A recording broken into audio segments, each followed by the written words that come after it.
দীপাবলির রাতে ফের বৃষ্টির মুখে পড়তে পারে কলকাতা, অনুমান আবহাওয়াবিদদের।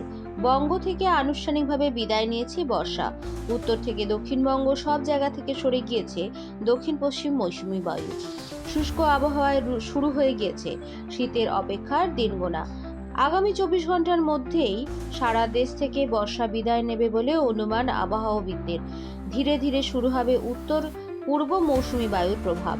সেই প্রেক্ষাপটে আলিপুর জানালো সপ্তাহান্তে ফের ভুল বদলাতে পারে আবহাওয়ার। বজ্রবিদ্যুৎ সহ ঝড় বৃষ্টি হতে পারে 6 জেলায়। আকাশের মুখভার থাকতে পারে বাকি জেলাগুলোতেও। আবহাওয়া অফিস জানিয়েছে এই মুহূর্তে দক্ষিণ বাংলাদেশ ও সংলগ্ন এলাকার উপর একটি ঘূর্ণাবর্ত রয়েছে। দক্ষিণ বিহারেও রয়েছে একটি ঘূর্ণাবর্ত। এছাড়া দক্ষিণ পশ্চিম বঙ্গোপসাগর এবং সংলগ্ন ভারত মহাসাগরে আর একটি ঘূর্ণাবর্ত তৈরি হয়েছে। সপ্তাহান্তে এই ঘূর্ণাবর্ত নিম্নচাপে পরিণত হতে পারে। এর প্রভাব পড়তে পারে লাক্ষাদ্বীপ এবং কেরল ও কর্ণাটকের উপকূলে।